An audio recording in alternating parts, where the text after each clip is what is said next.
Hello,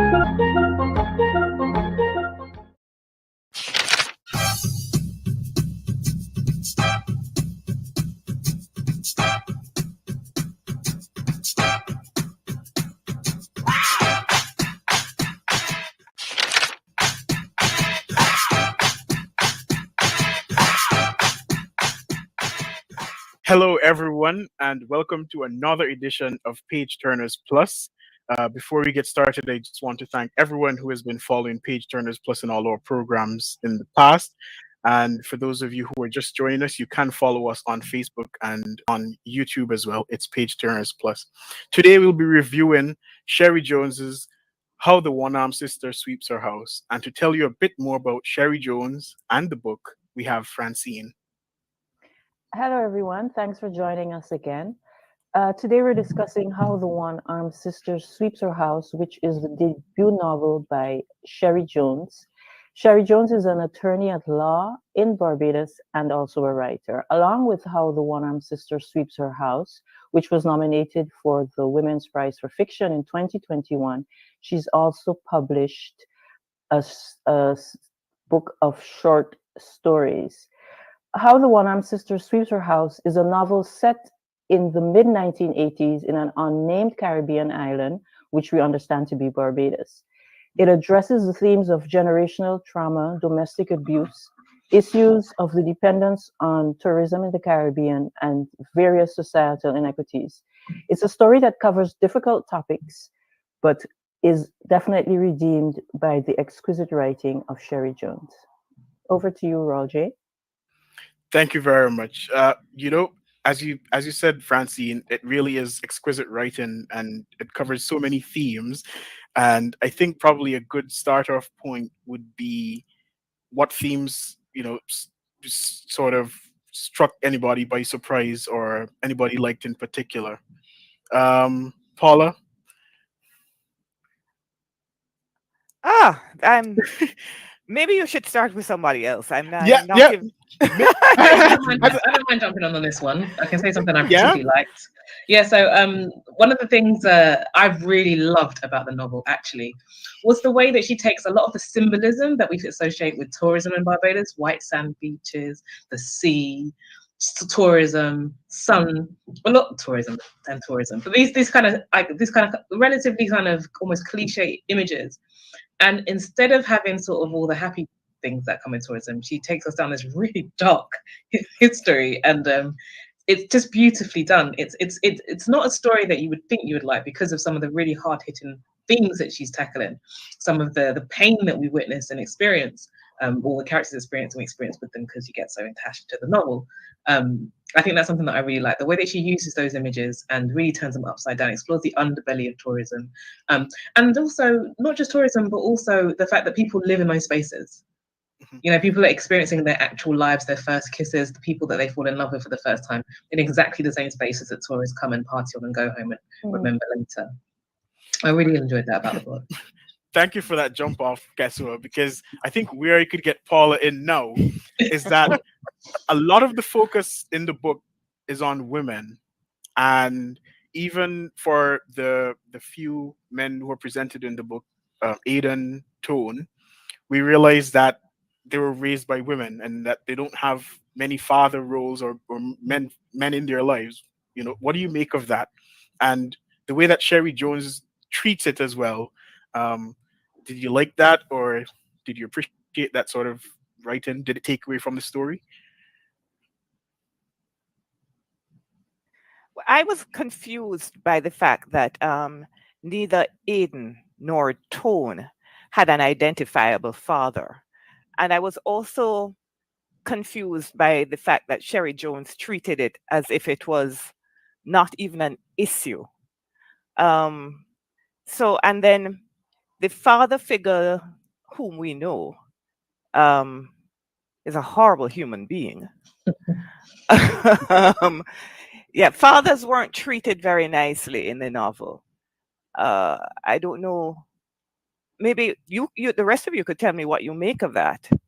I mean, there was one positive. No, there were a couple of positive men, but fathers. The only father we knew of was Coulson, Is that his name?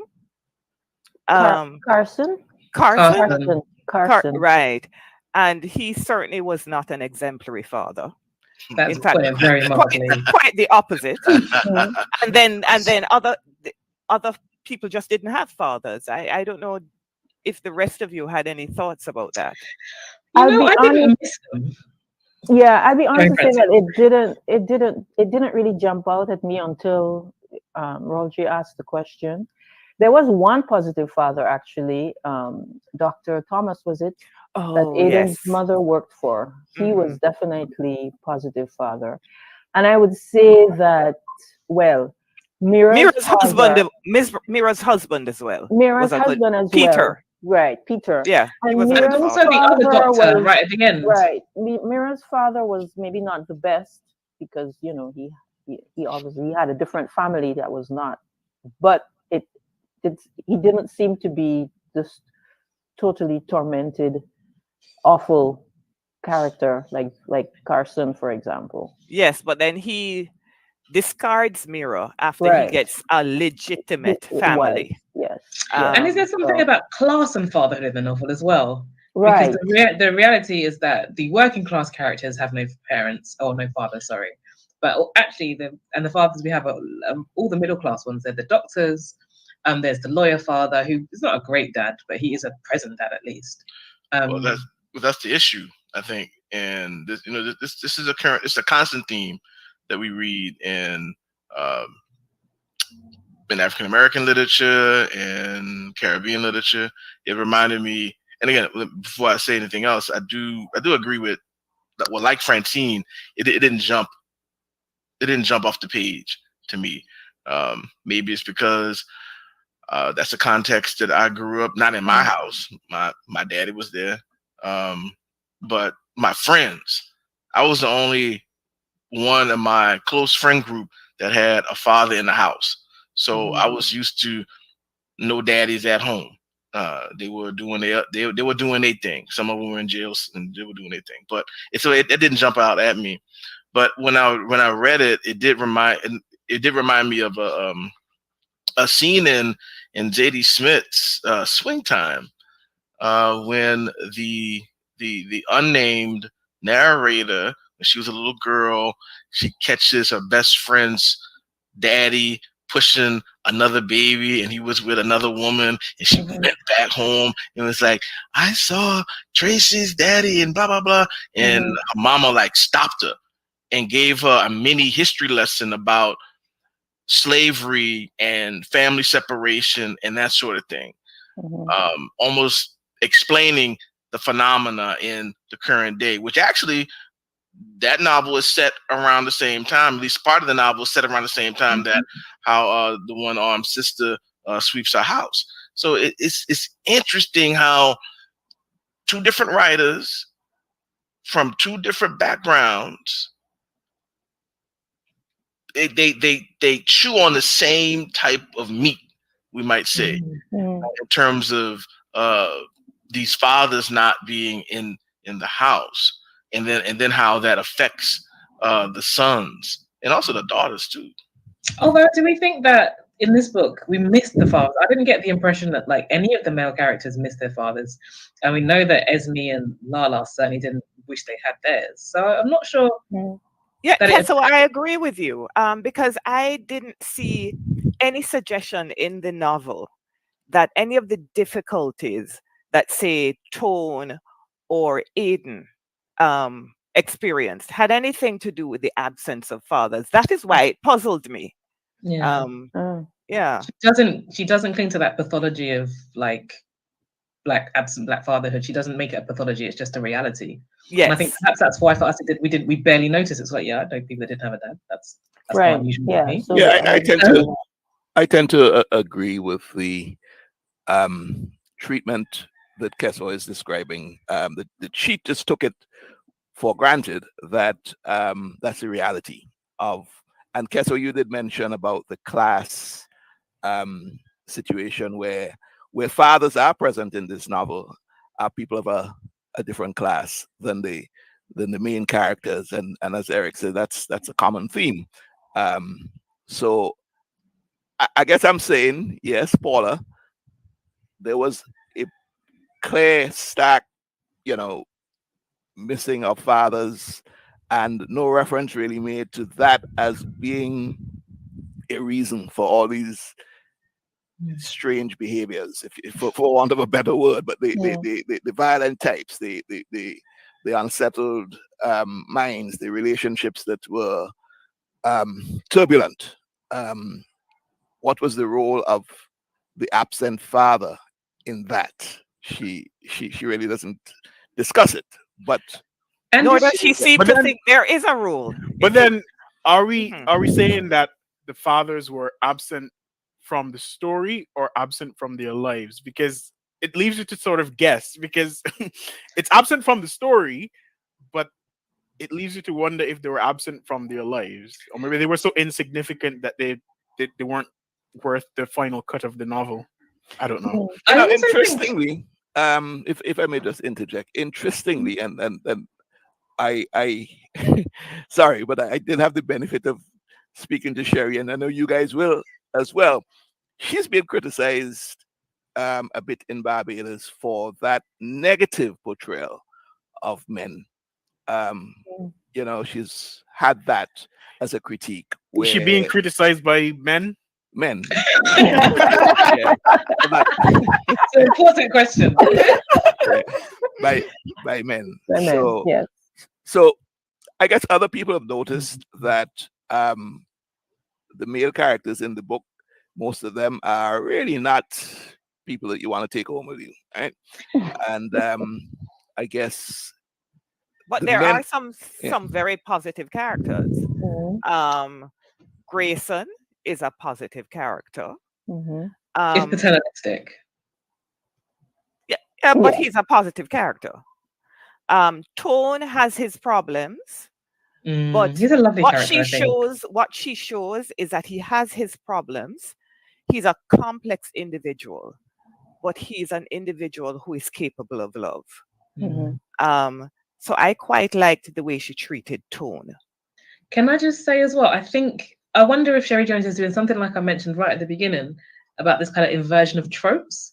And instead of, like we said, blaming the absent father for the problems in the book, instead, she actually draws attention to the present father in the character of Carson and the damage he does.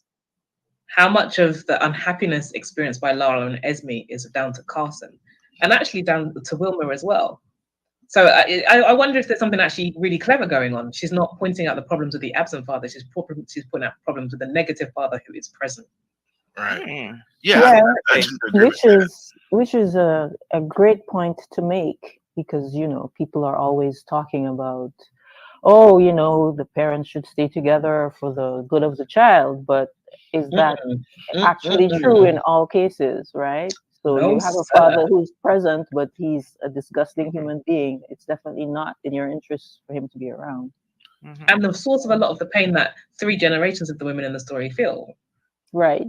Like the damage that one person can do is immeasurable. Is kind Right. of the argument she makes through that character. Right. And he was seen as, in the society, he was, he was a good, upstanding man of property, which is why Wilma was married off to him, right? He went to church and everything. Yeah. Mhm. Yeah.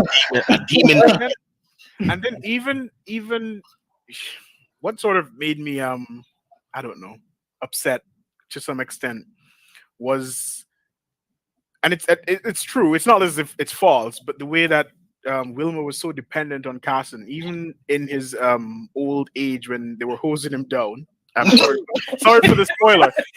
Sorry for the spoiler. When they were treating That ain't him no badly. spoiler. And when they needed funds, I'm not going to say what they needed funds for. She went to the bank and got his pension money to use towards some expenses, some funeral expenses. So I think it showed a dynamic. Even though you had Carson, who was just terrible, he had all this property, he was getting money, he had pension, and it showed the reliance on it, and it showed why Wilma stayed in an abusive relationship, not just for herself, but for her children. Mhm. And Hmm. it's sad. But economic abuse was one of the things that Right. Sherry discussed in, well, Sherry's not my friend, Sherry Jones touched on in the book, because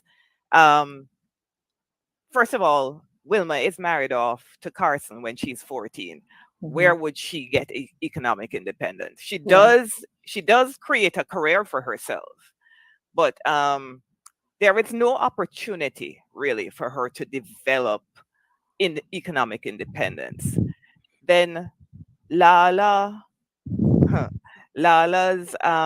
she tries to create economic independence, and Aiden Take that away from her. Yeah, Right. Aiden takes it away from her, and then also sort of accuses her of stealing his manhood by earning money. So I think that is one of the things she is. And another theme concerning women and money is Mira, who marries for money, and then Mira's mother, who is upset that Mira marries for money. So I think she's talking about she treats that very, very, very well, I think. The complex relationship between men, women, and money. Yeah, And the I mean, dependency. Mira did more than just marry for money before she got married. She did. Oh other yes, things oh for yes, money. she earned So, money yes, in she earned money. in Yes, yes, you know, in because she, that mhm, she- was. I mean, I hesitate to use the word choice. That was that was one of the options that she had to earn money. Yeah, very limited choices, limited Mm. opportunities.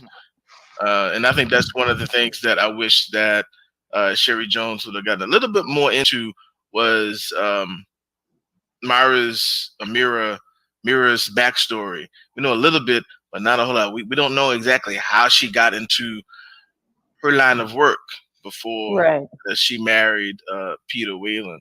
well, she had a legitimate job as well, you As know. She well, was That's right. working. Yeah, she was a Work perfume county downtown. girl, all She right? was Yes. working at the Mhm. big Yeah, she worked in department Cape store. Shepherd. But it wasn't Exactly. earned. It was Yeah, I pictured it as it wasn't. Yes. What's her name?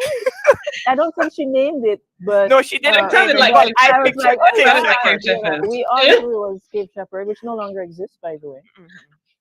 But Yeah. Roger, if I may, as Paula has identified another theme, and earlier Francine did the same thing when she spoke about, not Francine, sorry, Kessawa did the same thing when she spoke about the tourism dynamics of that industry and how she turned it sort of on its head.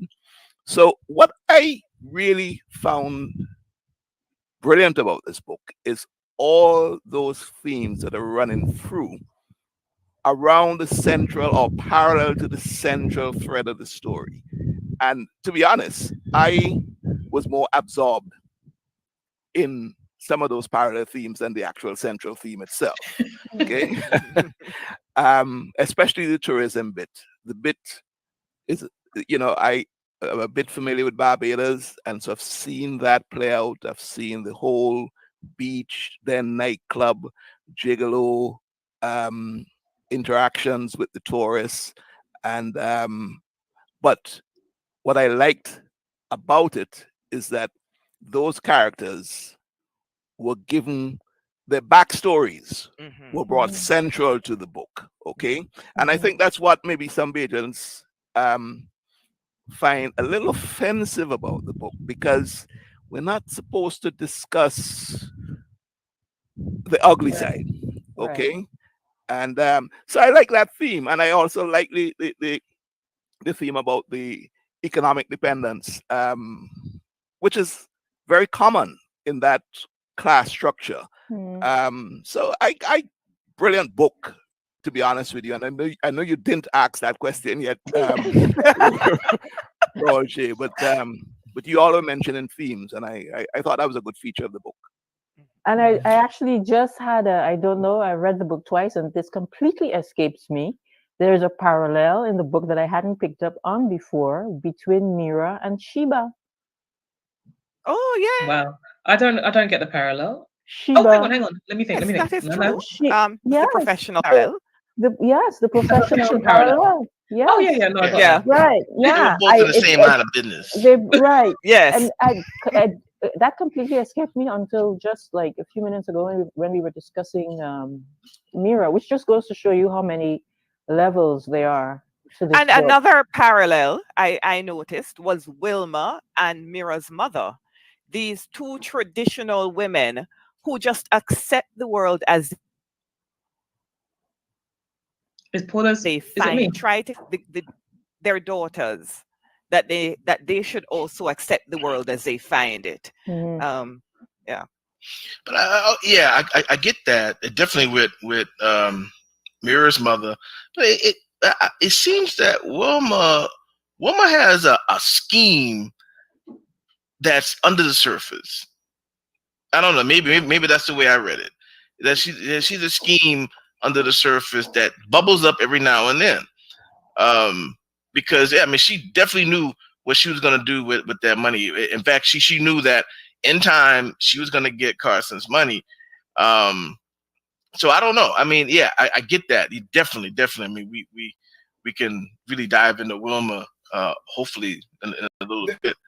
But I think this might be a good time to dive into Wilma, because I think Yeah. the story of Wilma would be a good backstory to the reading that we'll get at some point, because some people from other discussions on the book that I've had, some people seem to think that Wilma's upbringing and life could give her a pass for the way she treated others.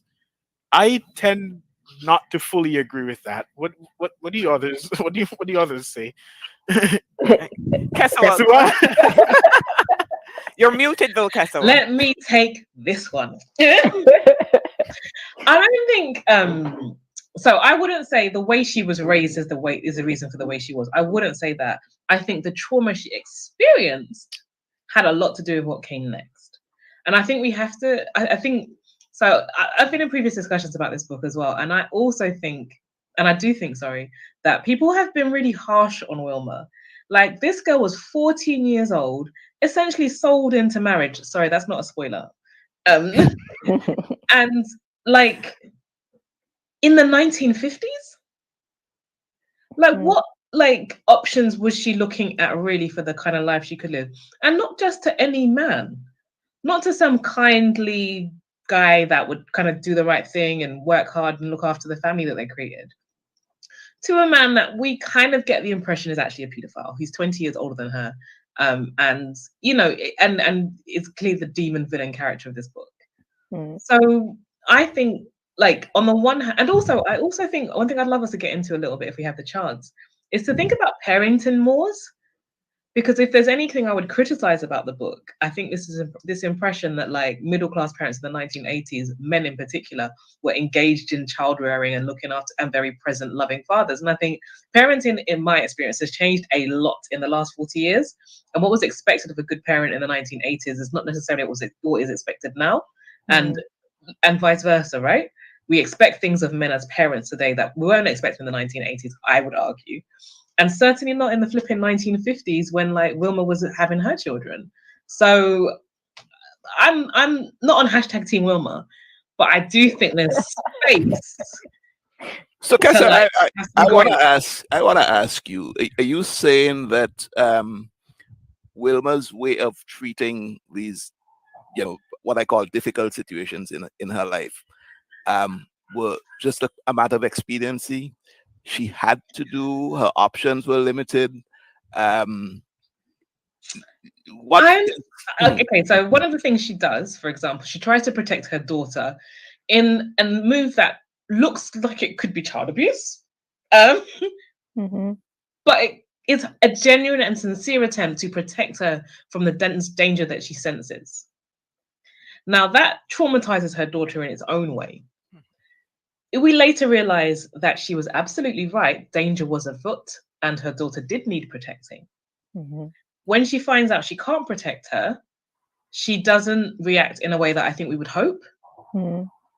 But we also know that we don't know a lot about her life, actually. I think that, when we interview Sherry, I'm going to ask for the previews. We need the prequel. Like, what happened in that marriage? We don't know a lot. But I'm not answering your question, am I, Tony? Sorry.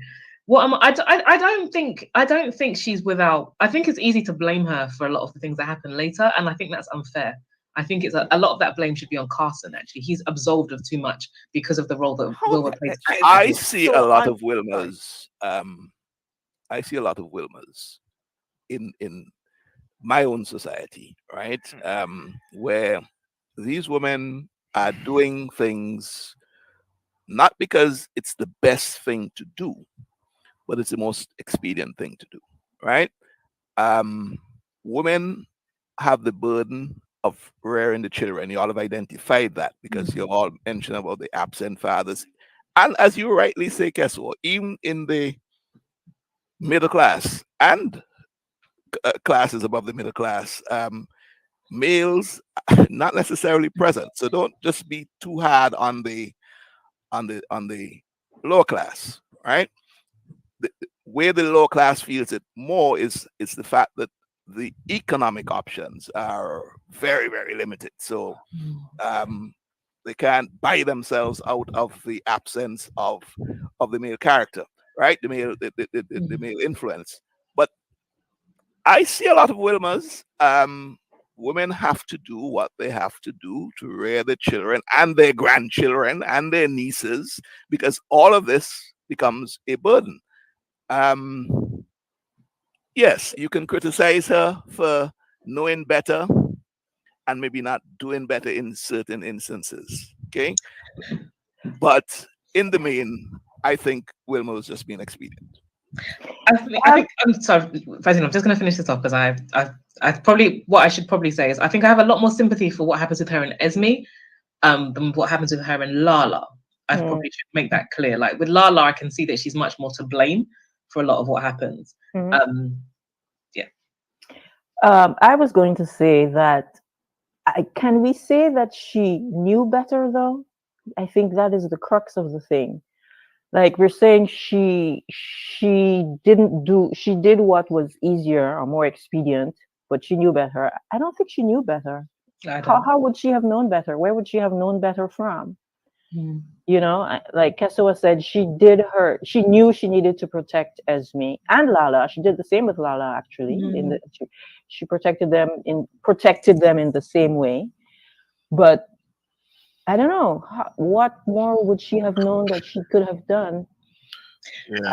She was married at 14, so that means like educational level wise, she would have left school if she even had gone to school.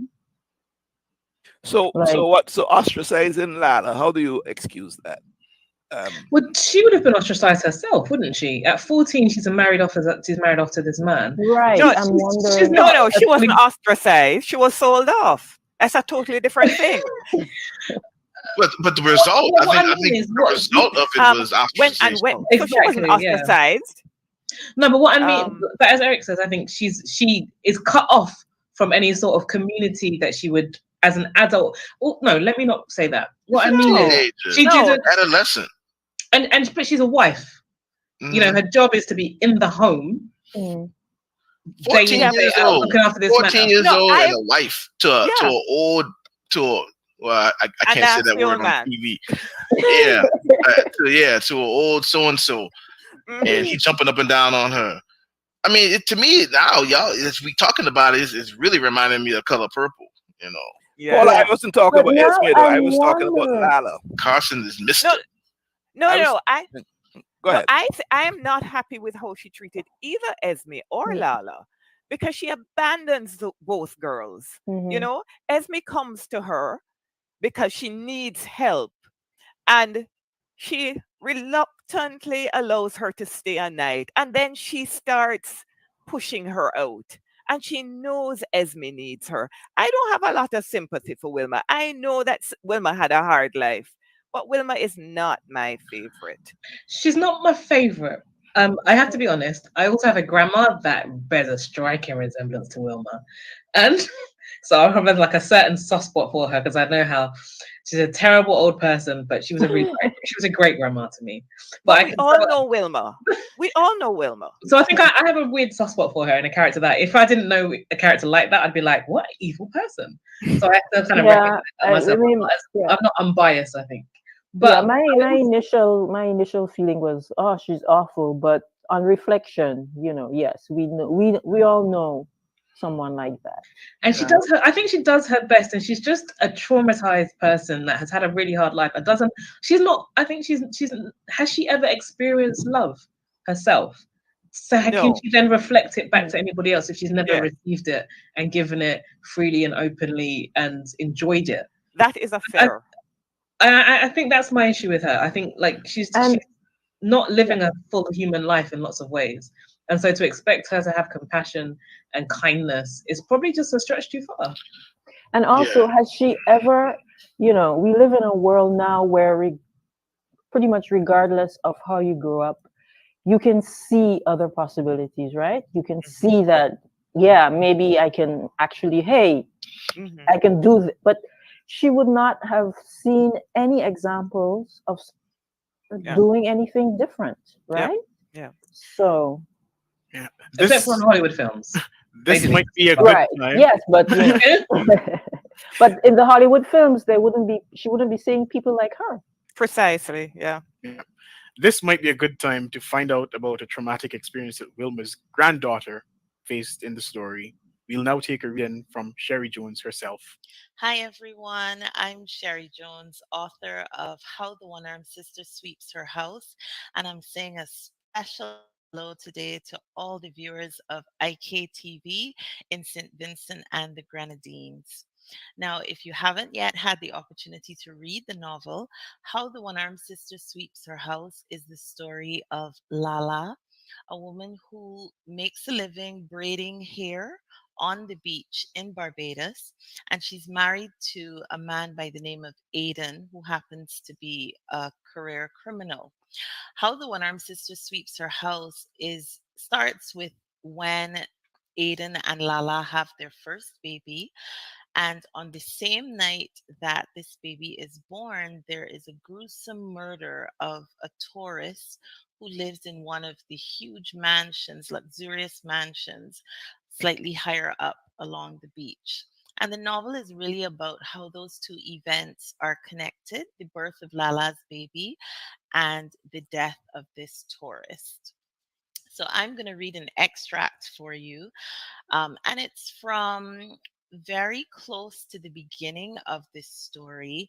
At this point in time, Aiden has brought a visitor home to their house on the beach to see this new baby. He's very proud of their baby and he wants to show her off to this visitor. And his wife, Lala, is not as pleased um, at this visitor coming to see her baby. And as you will hear, that episode has disastrous consequences. So I'll just go ahead and read a little bit of it for you. When Jacinth reaches out to take baby from Aiden, to join him in hugging and holding and cooing over how beautiful she is, Lala strides over and says she must feed baby first. It is past time for her feeding. She lifts baby from Aiden's hands before he can respond, straightens baby's pale yellow smocked dress, and obscures her navel again. The baby, startled by the sudden loss of admiration and the sound and sight of her father's fawning, threatens to cry, but Lala pays no heed. Perhaps it is the tenderness with which Aiden retrieves baby from her arms before she can fetch the bottle and proffers her again to Jacinth. Perhaps it is the maternal madness that epilogues a recent birth. Perhaps it is that they're both a little house mad from being locked inside, Aiden in the tunnels and Lala inside with baby, because they have to be careful. They cannot afford for Aiden to be seen. Perhaps it is everything that came before it, or nothing in particular, but whatever it is that makes Lala not understand what she is starting, it is a costly deficit. Everything deteriorates. Aiden lowers his eyes from Jacinth's but does not look at Lala. He looks at the ground as the sound is sucked out of the room. Give me back, baby, is what he says to Lala. I gotta feed she, Lala protests. Tone stops squeezing his locks, closes the window against the rain. It getting ready to clear up, he says. We gone here, Aiden. Gotta get this girl home before it come down properly. Give me back, baby, Aiden insists. Jacinth jumps up, relieved to have received the sight from Tone to go. She says to Aiden that it is okay. She will come back to visit some other time. She will see baby again there. Let her have her feed. She look hungry in truth. It's okay, Aiden. Lala holds baby closer, feels her stiffen and start to claw, refusing to be drawn into her own mother's bosom. Aiden, insistent, tugs baby back while sucking his teeth. A custard colored booty falls onto the hard wooden floor and does not bounce. Aiden is holding on to a little naked foot, and baby wails again. Aiden is twisting the baby's legs away from Lala. Jacinth is heading towards the door. Tone is approaching Lala and Aiden as they start to move with the baby suspended between them. Lala reclaims both legs. Aiden moves his big hands to baby's torso and tries to lift the baby out of Lala's arms. Jacinth has reached the door, is putting on her sandals. Tone stands behind her, takes up much of the space in the doorway, keeps the light out, blocks the sight of Aiden and Lala struggling over baby. Thunder grumbles and barks. Baby jumps, and both parents realize at once that this right of possession is scaring her. Neither wishes to scare her. Perhaps this is why Lala lets go of the little legs at the precise moment that Aiden lets go of the torso, and baby plummets to the floor in a flailing plumage of pale yellow and chocolate and lands with a soft thump and is silent. Welcome back. And just before we took the reading from Sherry Jones, we were talking a lot about Wilma and her relationship with her relatives and how that was portrayed in the story. One thing that I want to touch on now is the way that Sherry Jones deals with a lot of taboo topics in the Caribbean. She covers prostitution, um, you know, both with women and men. And I think it focused heavily on men for me, which I liked. And we also have incest being covered and a wide range of taboo topics. How how did you find this? Did you find it really uncomfortable for you to read, or did you appreciate that a book finally addressed these taboo topics in the Caribbean? Um, Francine. Both. Like, Mm, it was hard to read, especially since it seemed kind of relentless. Like you almost didn't get a break from the trauma. But I also felt that the way that she wrote it was just it's so written in a way that I don't know, like you understood that you were reading something really terrible, but you didn't feel yourself necessarily traumatized by it. At least that was my take of it. mm. So yeah, there were many uncomfortable parts in the story, but at the same time, I really appreciated that she did discuss these topics that most people tend to shy away from addressing.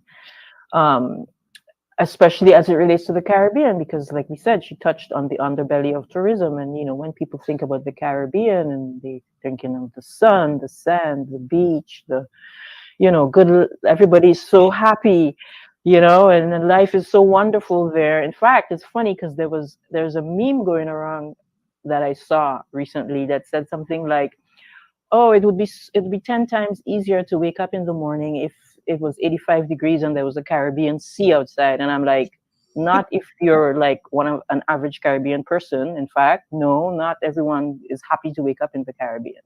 So yes, I really do appreciate that she addressed these things that are taboo. And I think even us as Caribbean people, we like to, some of us like to like have this image, like not project to other people that in fact no, life is, you know, not not good all the time for everybody who lives there. I was literally just about to touch on that because I think that's why, as Tony mentioned, there are people who are very critical of Sherry's book because there are people in the Caribbean who like to think of it purely as paradise. I mean, it is paradise in some aspects, but there are aspects of it that are dark and upsetting. Right. So I No, think I get I was that. glad that Sherry covered it. I get that. Yeah. I get that. And right. I mean, I can walk about.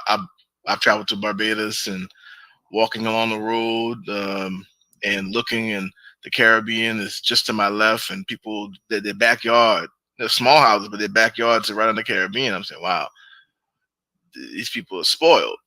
They got the sea right there. But again, I'm never a tourist. I'm always a traveler. There's a big difference.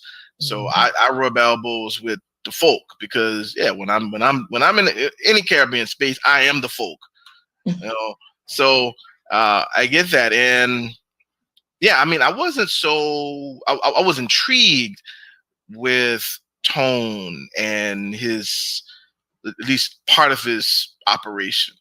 Um, I think I was more disturbed with the incest. Obviously, I was more disturbed with the incest, and yeah, taken aback because I don't read any blurbs, anything before I get into a book. I want to be surprised, and this book definitely surprised me with going into some areas that um, tend to be unexplored and exposes stuff that will make people uncomfortable, especially Caribbean folk, very uncomfortable. It's like, how dare she? How dare dirty laundry. us? Yeah, hanging our dirty drawers out in the sunshine for all people to see. My only concern is that one may, at the end of reading that book, may just leave it at the tone and the Aden class structure, and think that incest and that sort of thing just resides there, and that's not true, right? We need to not walk away from the book thinking that that sort of phenomenon does not exist in the other classes as well, and it's so easy to come away with that stereotype, you know. And that's just a little area of concern for me.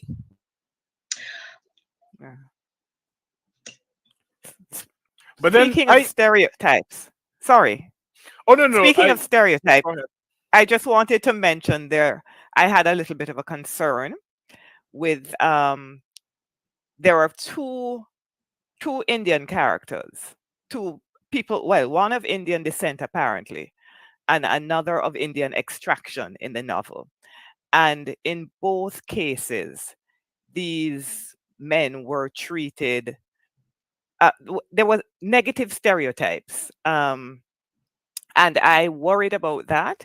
I wonder if the author noticed that she was doing it, because sometimes you can do that and not notice.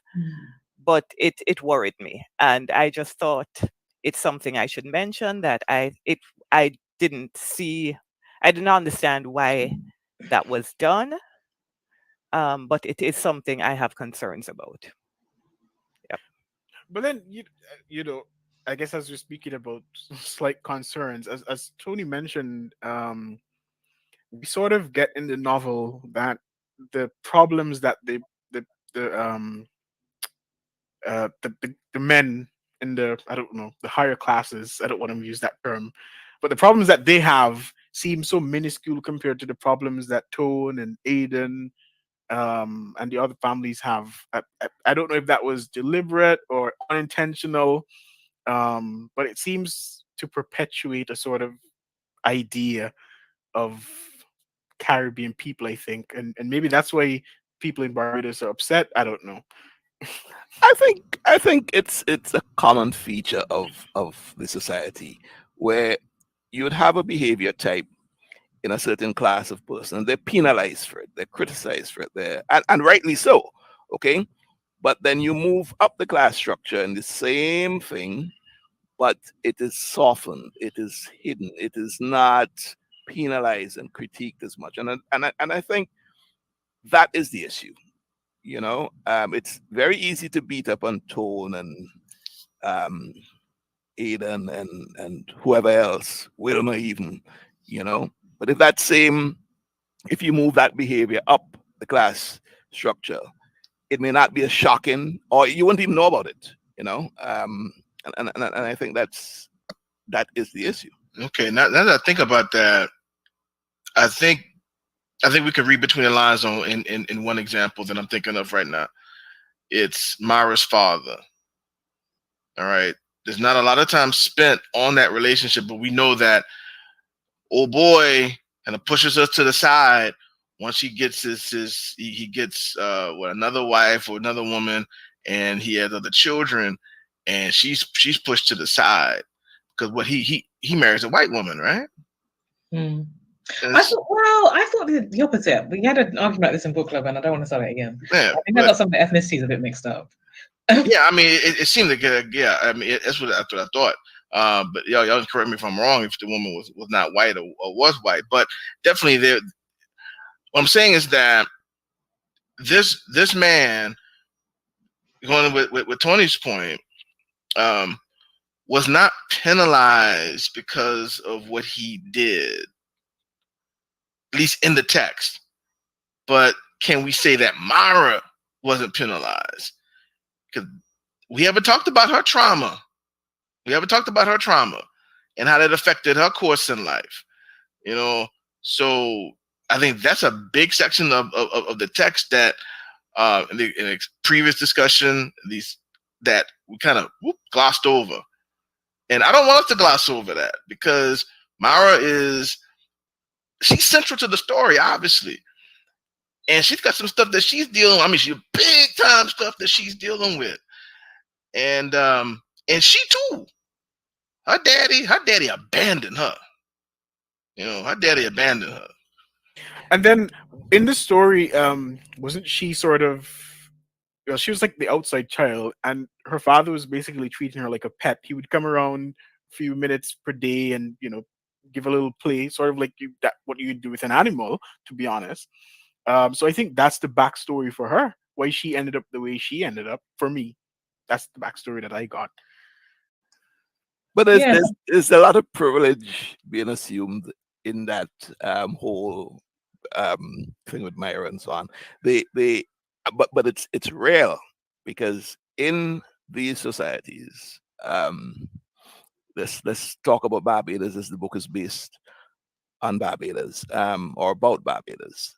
The local whites, if you want to call them that, I know Keswa has these.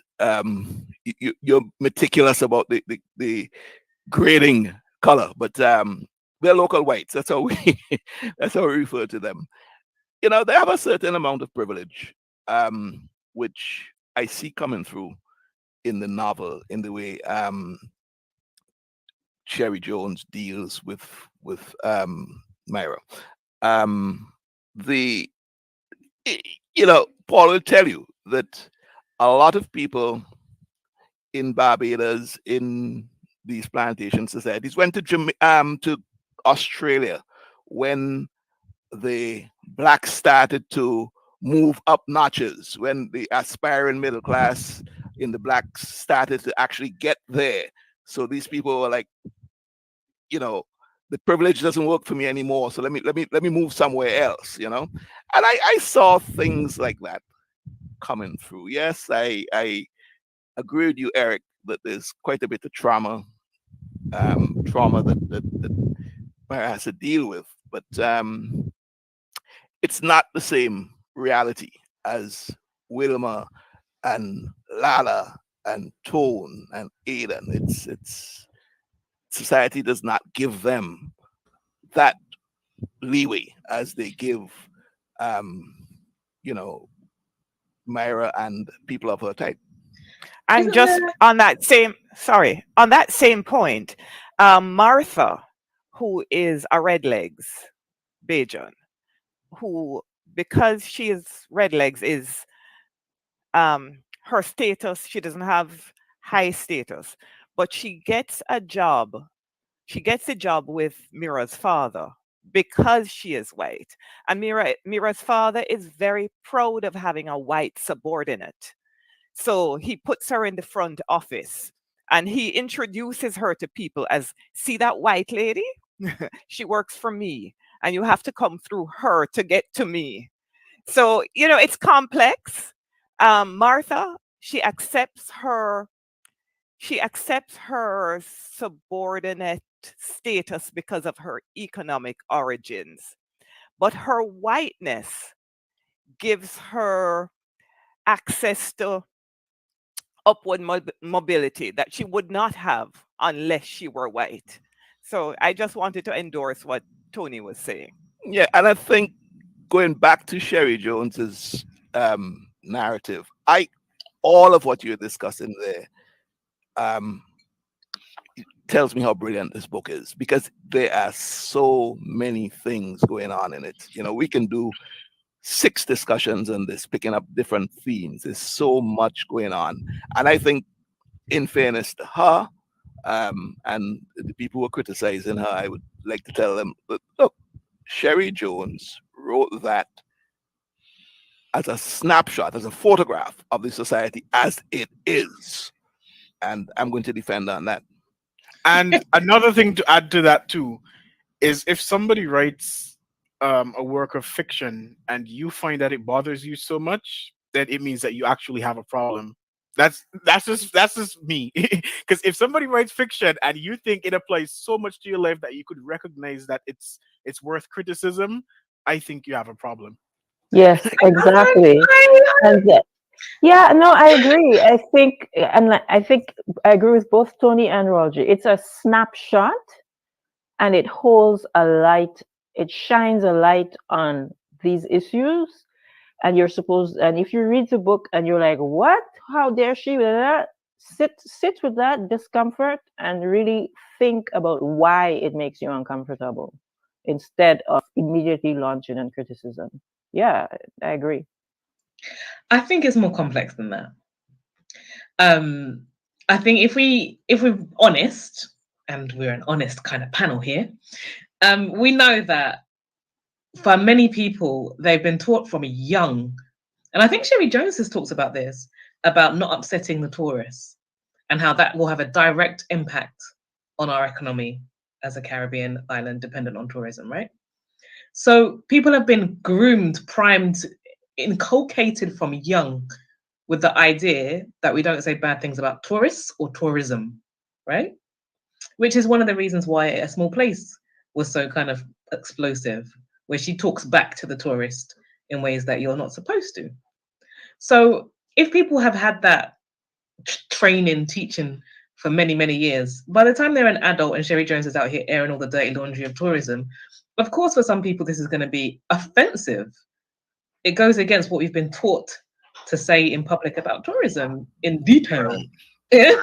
No, you hitting it right on the head. Yeah, but I Coming from was a place of tourism, I know. Maybe there was some tourists. There was some, well, put it plainly, there was some white tourists some years ago who were alone and touring a cemetery near some housing projects in New Orleans. I mean, the big famous cemetery where Marie Laveau is buried, and they out there by themselves. They get jacked and they get killed. Now, local people are like, "Yeah, that's bad," but why are they out there by themselves? They should know better. They should know better. So we can say certain things about tourism, like in ourselves, or tourists by ourselves, but we don't want that out because we know that we are dependent upon those tourist dollars. I don't even live in the city anymore, but I hear people talk about, "Oh, I'm going to New Orleans. What should I do?" I said, first of all, thank you for pumping money into my economy. I still got a stake down there. Yeah. So we don't want to say things that are going to upset people. We want people to come. And when crime always happens there. the powers that be, they get on it as fast as they could to protect the industry, not particularly to protect the people who are victimized by the violence, and more than not, the victims, my people. So yeah, that's the thing that I think that would upset people, but that's the reality when you live in a tourism dependent economy. So I just wanted to say that when I talked about, the things that the book exposed and people should sit with the discomfort, I wasn't speaking just about, the tourism aspect. I was talking about all the other themes that she explored in the book, the generational trauma, the class differences. That's the kind of stuff I was more referring to, actually. I do understand why people don't want to, bad things said about the island for the tourism part. But I was more thinking about, no, we need to look at the other issues, the issues that affect the different classes in the island. And I think that's another thing that I appreciate about this book. Again, I mean, I've been to Barbados, so I have an idea about the tourism. Been across the Caribbean, and have a really good idea about the tourism, and then having that touchstone about my own context. I continue to go back to Hurricane Katrina. When Hurricane Katrina hit New Orleans, and everybody's flooded out, who was left behind? The nation, the world saw who were the underclass in that city that people always talk about, Mardi Gras, blah, blah, blah, blah, da, da, da. Who left behind? Who floating in the water? It's black folk trapped in their attics and in their roofs. Who couldn't get out the city? It was black folks who were too poor to have access to transportation. And I think that's a parallel to what Sherry Jones has exposed in this text, and that we've already touched upon. It's this underside, this underbelly of a place that's seen as paradise, but for the people who live their lives there and have been there for generations, they're brought there by on slave ships. It's a different type of reality. And we're the ones who suffer in ways that the rest of the world are unable to see. I want to throw this out to this distinguished panel. I'm giving you all a lot of ratings this morning, but just leading on from what Eric is saying, the tourism model, okay, as described in Sherry Jones's novel, okay, where tourists come, they're on the beach, they rum punch and enjoy the sun, and then they go to the nightclubs at night and so on. Now, for that to work, you must have tones and lalas and so on, because they are supporting that, They're supporting that. But it's a low life.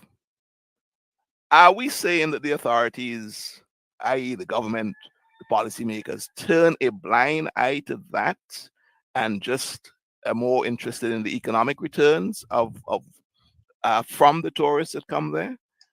But I mean, I'm imploring you to look at the structure. If Lala didn't exist, tourists wouldn't get their hair braided on the beach, okay? If tone didn't exist, there wouldn't be that sex tourism element, the gigolo element, okay? But these people, by virtue of what they do, are represented as low-life people. Isn't there some hypocrisy here? Definitely. But I also think when the policymakers are thinking about tourism, they're not worried about, actually, you know what?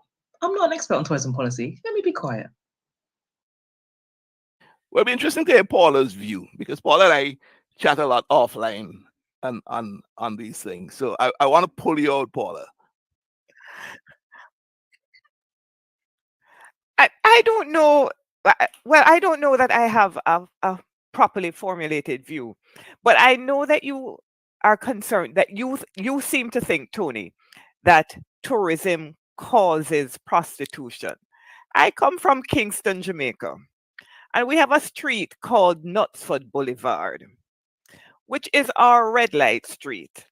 And the patrons of the people who sell services on Knutsford Boulevard are locals.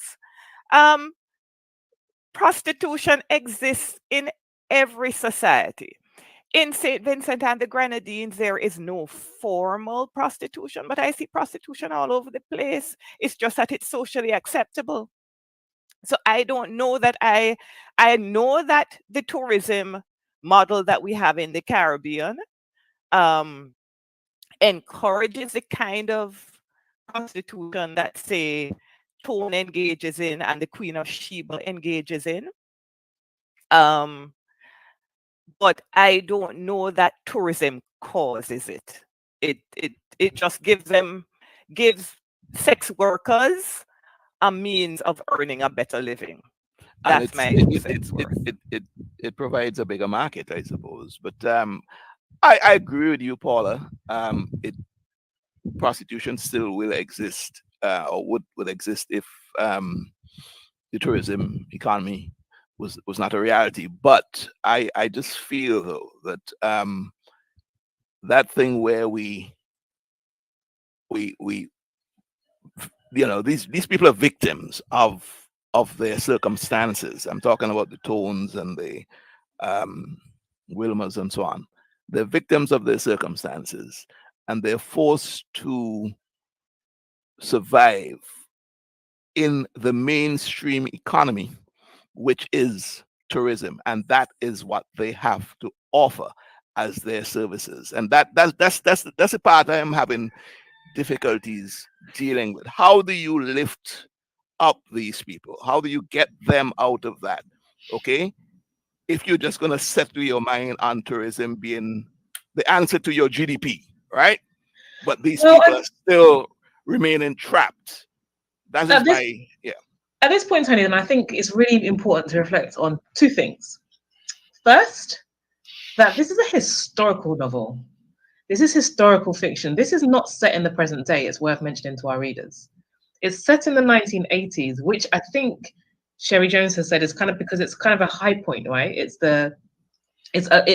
before, I think, we have the preferential things that happened in the 90s. It's before structural adjustment has really started to really destroy economies in the Caribbean.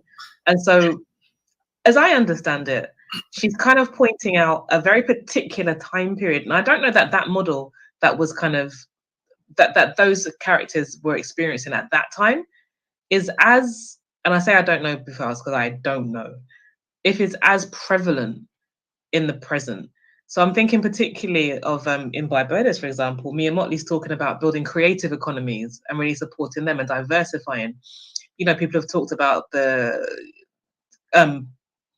tourism being as, in some respects, what's the word I'm looking for? Unpredictable, unreliable, as fragile a market as bananas or sugarcane once were. It's the same kind of issues are prevalent in that. And so moving away from tourism dependent economies, in which case, I don't know if when we rethink about if in the Caribbean we're rethinking our economic policy in quite broad strokes, in quite major ways, then perhaps those issues of who is going to benefit from whatever economic model the future holds, maybe that's going to be more central to it. I say maybe because I'm not involved in policy making, and I would hope. But I wanted to say other thing, which is sort of linked, but not, but sort of is. I think at the heart of this novel is love. I think this novel is about how love can transcend a situation, how it can enable a person to transcend a situation, but also how love deformed can also create a host of problems that impact generations. I think the main theme of the story is not actually the political themes that we've raised. I think the story is really about love and how humans live with or without it. Why am I not surprised that you find it? I do. I think because I have something to offer you. I have a suggestion to offer. Love is political. Because Yeah, because the thing is, I don't think I saw love as being a very pure theme in this at all. I don't know. I don't know. Well, Kessa was our Juliet on this panel. Eh? There's a love story. There's a love story involved here between Lala and Tone. I mean, it runs through most of the novel, and basically ends. Oh, sorry. It runs through. I felt it. I don't know. Maybe Quechua and I are only romantics on the panel, but also yeah. it's not. As Eric said, it's not an imagination thing. I needed some light in the novel because we talked about a lot of the darkness. No, it's the heartbeat of the novel. It begins and ends with the chapters of their story. And, you know, and without any spoilers, like that's the structure of the novel. I agree, and I think that the way that you phrased it is important. It's not just a love story. It's like how people who have love were able to transcend their trauma, and how people who didn't have love, how that affected them. So, yeah, I mean, you know, it's not a romance novel, but there's definitely a love story. Well, and that's the redemption arc, I think, as well, right? That's the redemption, because I think we've talked about a lot of the heaviness in the novel, but it's actually a joy to read, right? We all enjoyed the novel, we all loved it. And I think that's because of the way it's written, but also because it's about it's got those two aspects of humanity, the light and the darkness. And the love story is a very sweet love story. You know, it's a very kind of pure and innocent and good love story amidst all of the darkness that we've already discussed. And I think it's worth saying that she gets the balance spot on, if you ask me, because those of you who are the cold hearts of stone couldn't feel it. When it was there the whole time, for those of us who look for the light in life. Well, you know, I like the novel as well. So Heart of Stone on that. I do like the novel. I'm intrigued that my friend Paula was morbidly afraid of picking the book up because of what she sensed might have been depressing and overly depressing. There were some heavy themes, heavy topics in that, and frankly speaking, I think there were some gross descriptions of certain things, and I'm not going to do the spoilers, but the balance, guess what, was definitely spot on. I agree, you know. And there was some humor.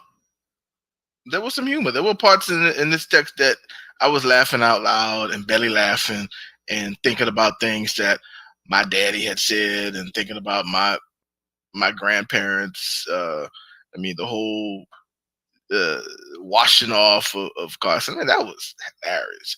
I don't know how anybody could not read that and not laugh at that.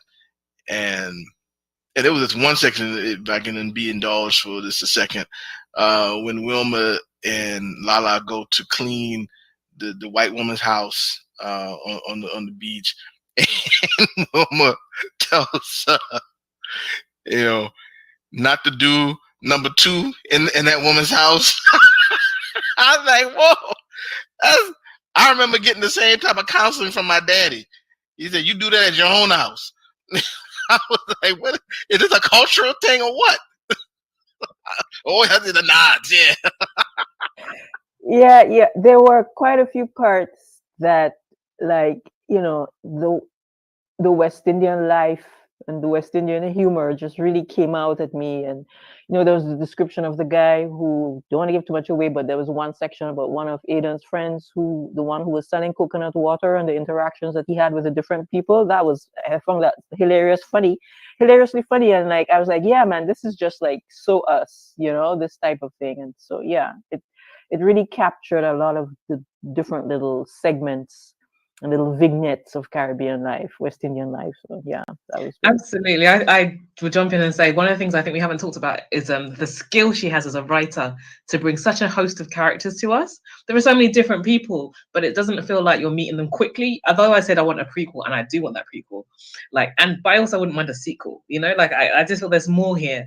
There are so many interesting characters, and she has a real eye for the character description. You really get a sense of who this person is in a very few. I mean, I think we've she talks about being a short story writer, and so you get to see a lot of a character in a very short space of space, and that really, I think, is a gift for the novel, because you see a real community, lots of different people from different social classes, different ethnic groups, different backgrounds, all inhabiting the same space, this Baxter's Beach.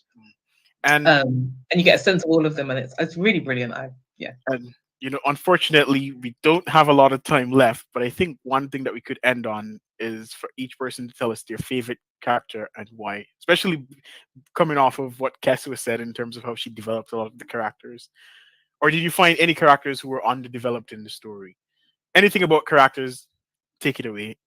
Tony, you want to take the first bite because you're the first on my screen? Yeah, I don't even know if I found a favorite character.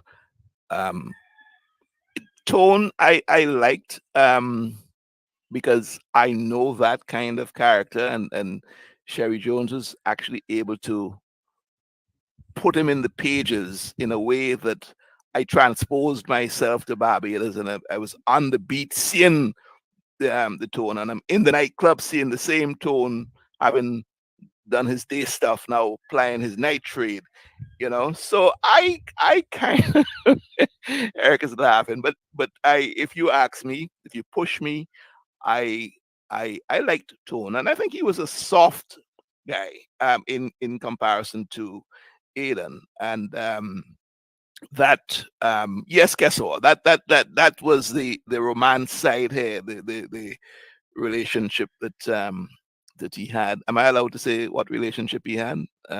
Is that a spoiler? I don't know, but it is established fairly early anyway. That yes, Roger, Tone. If I must give you a favorite character, okay, Paula. I know Paula's gonna have multiple. I think Paul is having some internet issues. Go ahead, Paul, if you're on. No. I am. Can you hear me? Because Yes. I am having terrible internet issues.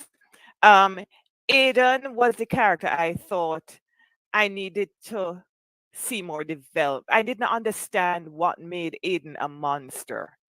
I didn't think I got enough information to explain why Aiden was without the possibility of redemption. Because I've worked with criminal offenders. I have met very few that I thought were beyond redemption. And I didn't get the novel didn't tell me why Aiden was such a horrible human being. I would have liked that. I would have liked to get more information on that. Interesting perspective, Eric. Like Tony, Tone was definitely my favorite character.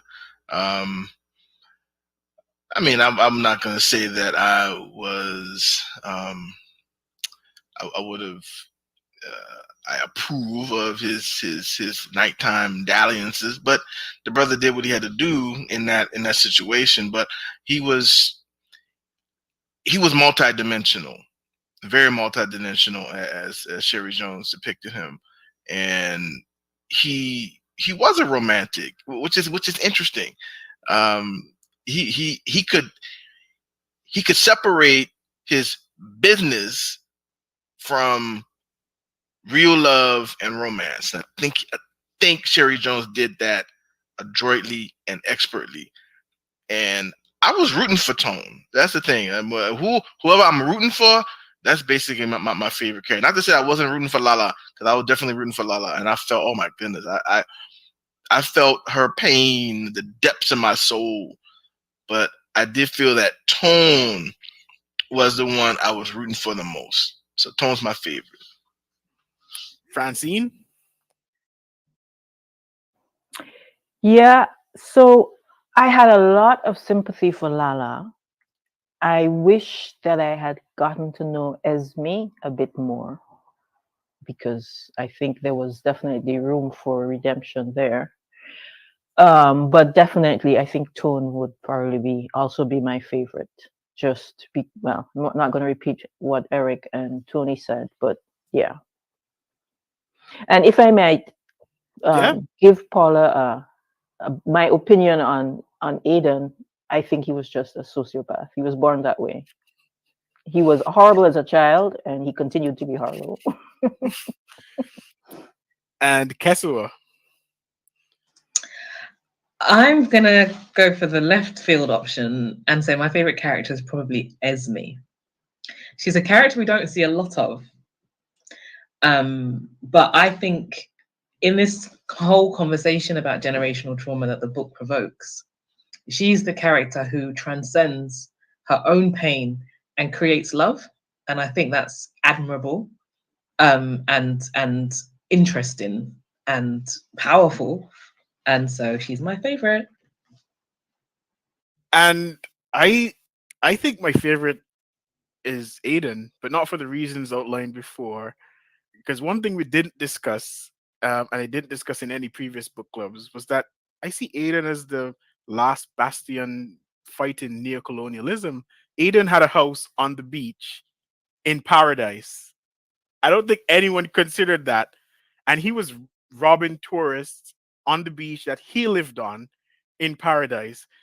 Make of that what you want. Yes, he was a criminal, but he was fighting people who were encroaching on the beach in paradise. That is all I'll say on that. Hang on, no. How much? We need more time. We need more time.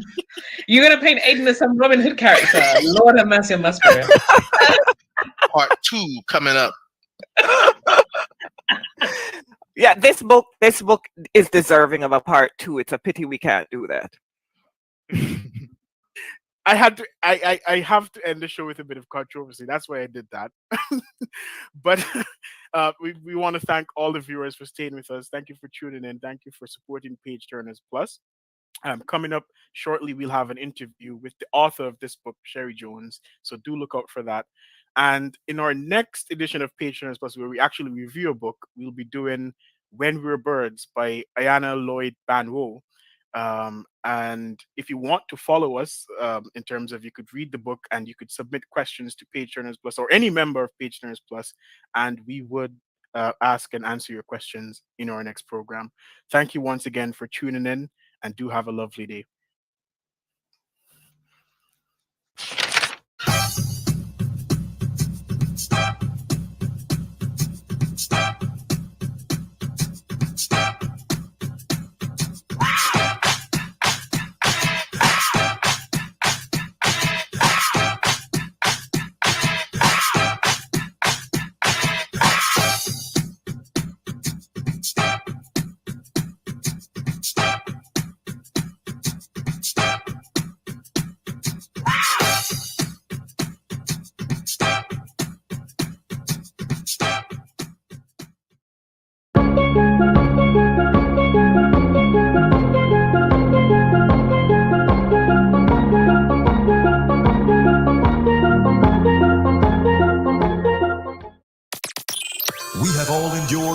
For 2 years. I know you're feeling pain. Now, our time is here for the Masquerade, the sweet sounds of steel, a showcase of Kaiso and energy like no other at Sokomanar. St. Vincent and the Grenadines Carnival 2022, June 24th to July 5th. Vincy Mass, take nice again. Tingo nice again. When I'm with my friends, we go party and never stop till we end up all in a jail.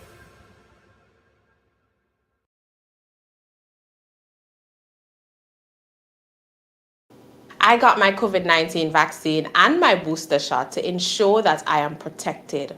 I've never been tested positive for COVID-19, and even if I did contract the virus, I've never been sick. And I'm confident that the COVID-19 vaccine significantly contributed to that. The vaccines are safe, they are effective, and they're one of the ways that we can navigate this pandemic together. If you've not yet considered vaccination or getting your booster shot, I encourage you to do so today. Get vaccinated. Isn't it good to know that no matter where you are, you're covered? Covered by a company owned by Vincentians that understands your unique insurance needs. At Metrosint General Insurance Company, we've invested 50 years of service to guarantee that you have the peace of mind that you deserve. When it comes to motor vehicle, property, employer's liability, business insurance, and much more, we've got you covered. Our professional and friendly staff understands your needs and ensures you understand your options. Metrosint General Insurance Company.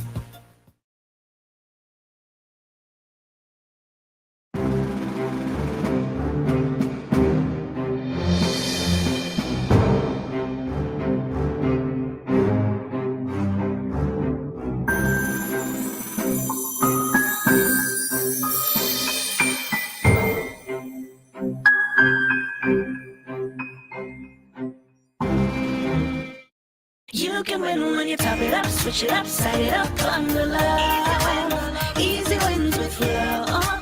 Easy wins. Get the easy summer vibes with over $70,000 in cash and prizes. Just top up $10 or more. Activate a prepaid plan, switch to Flow, or bundle your home services to get your share of $70,000 in cash, data, Samsung Galaxy devices, shopping vouchers, and more. You can win when you top it up, switch it up, side it up, on the love. Easy wins with Flow. Low terms